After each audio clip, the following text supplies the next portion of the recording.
Thursday edition of Off the Bench. We talked to Ben Mintz, get our winners for the weekend. 39, 34, and 2 on the season. Still winning, still collecting for you. But last couple of weeks, you've had to go see the guy. I know Mintz went and dropped off a package for the first time in over 6 weeks.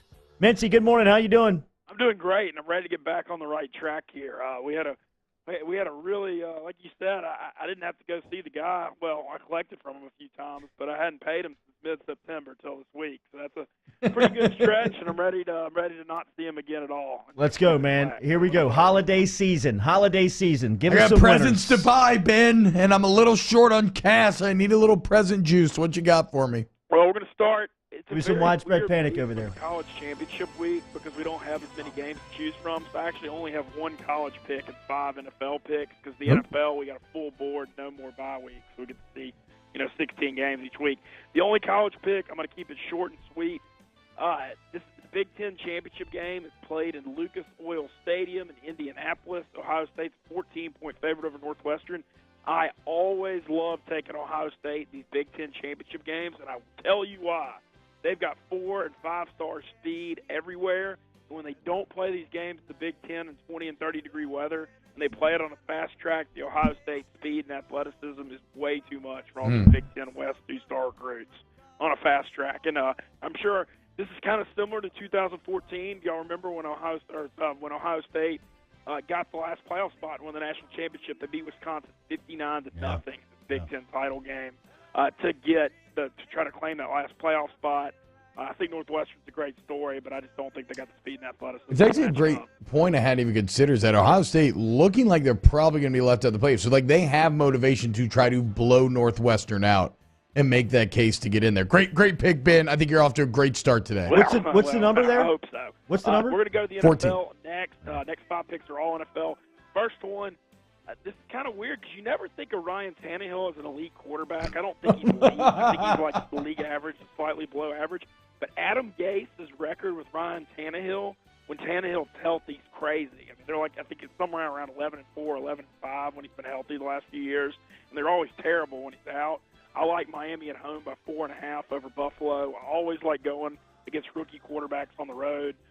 Josh Allen's still got a lot to learn. I think Miami's a lot better when Tannehill's in there, so I'm just taking Miami at home. I think they'll win the game. Okay. All right. That is Miami minus 4.5. 4.5. Okay. Yeah. Next up, we've got. I think it's time for the annual New England to remind everyone who they are game. Kind of people are questioning the Patriots after the loss at Tennessee a few weeks ago. Looked sluggish on the road at the New York Jets. They're a 5-point home favorite over the Vikings this week. But I just feel like this is the spots where you see New England come out and show why they're who they are. These big games at home, these marquee matchups are always so tough to beat up at Gillette Stadium. And I think all the media is circulating what's wrong with Tom Brady, all this stuff. I don't buy any of it. I think New England, big effort at home this week, so we're taking New England minus 5 at home over the Vikings, who aren't as good on the road. All right, I love it. Well, we got pick number 4 coming up. Pick number 4 coming up. NFC South pick here, but it's not the Saints-Cowboys game. I don't have an opinion on that one. But the other NFC South game, Carolina at Tampa Bay. Tampa Bay is certainly not a good football team, and they are just horrifying on defense this year. They already fired Mike Smith, but I'll tell you what Tampa Bay does well. They fight these NFC South teams like hell in all these division games. And we saw it in New Orleans week 1. I like them as a 3.5-point underdog at home against Carolina. Carolina is 1-4 on the road this year. I think this is just one of these NFC South dogfight type games. They could go either way, so give me the 3.5-point home dog in Tampa Bay. Wow, Tampa Bay there with the home dog. All right, final play, or what we got? Two more. Yeah, I got two more. We got two quick over-unders. First one is the Indianapolis-Jacksonville game. This game's in Jacksonville. No Leonard Fournette. Cody Kessler going for Jacksonville. Indy's been awesome lately, but they've got a ton of injuries on offense right now. Jack Doyle's out for the year. Eric Ebron's banged up. Marlon Mack banged up. So I'm just taking under 47 in this game because I don't think Jacksonville can really – whenever Fournette's out, they can't move the ball. And I think Jacksonville's defense will still play hard in a division game, and Indy's got some injuries on offense. So I like under 47 in that game. Okay. And then the final game is the Monday night game, another under pick. I just don't see how this Eagles-Redskin game, it's Monday night at home, NFC East division matchup. I mean, somebody's winning this thing like 20-13 or 17-14. Neither team's got any firepower this year. I've been really disappointed in the Eagles' playmakers or lack thereof. Redskins starting Colt McCoy. They're just trying to grind out wins. I just think this is going to be a low-scoring game, so we're going under 44. And I will review these for all our listeners. Only college play, Ohio State -14 on the fast track at Lucas Oil Stadium against Northwestern. NFL plays, Miami Dolphins -4.5 at home against Buffalo. New England Patriots -5 at home over Minnesota.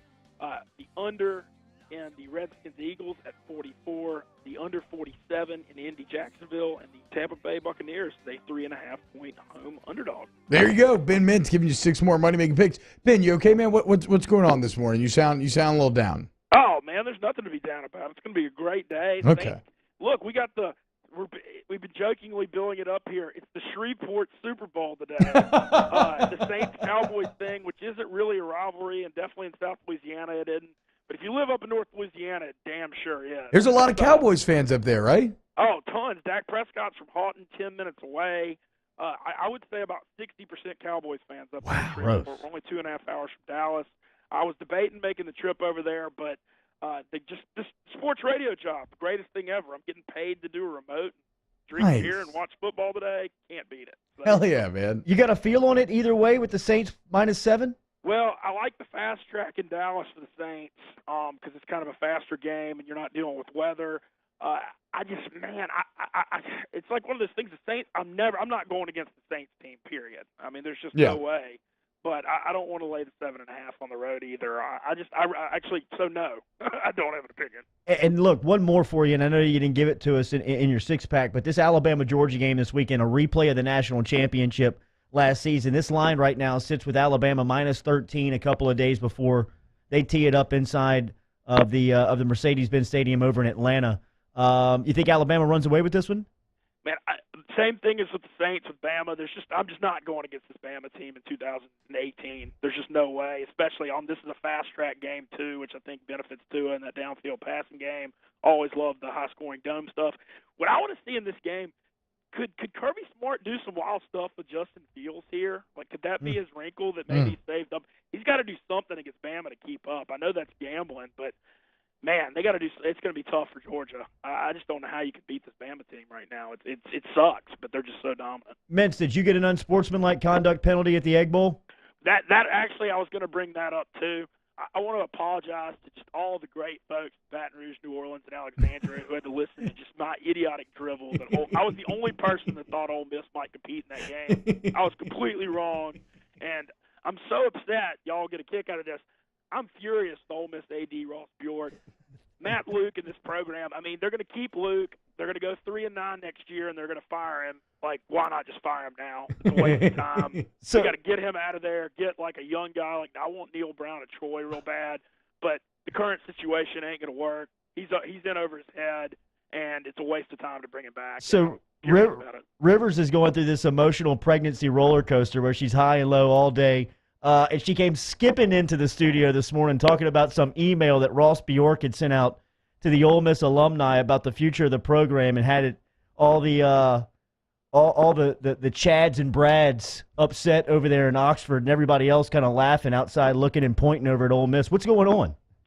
Well, man, they made a huge mistake promoting Luke from within, and it was one of those things where they're basically they made their bed with him, and he's getting another full year. They're finally off probation, and this is a strong Mississippi recruiting class in 2019, and Ole Miss allegedly has a pretty good recruiting class now, not a great one, but man, after the way they collapsed down the stretch, I don't know. I mean, we'll see if he can hold them all until signing day. I'm concerned about it, but I think that's a lot of it. They think he can recruit the in-state stuff, but I don't have any faith in him coaching them.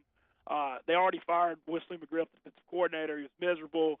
Phil Longo, the offensive coordinator, I thought deserved a lot more heat than he got. I know that Ole Miss scored a lot of points this year, but you're talking about generational talent with A.J. Brown and Metcalf when he was healthy, and Lodge. And, man, somebody's got to lose in the SEC West, and I think it's about to be the Rebels for the next few years, unfortunately. Mintz, enjoy the Shreveport Super Bowl up there this afternoon on your remote, man. We appreciate the winners this morning. Thank y'all. Always a pleasure. You got it. There it is.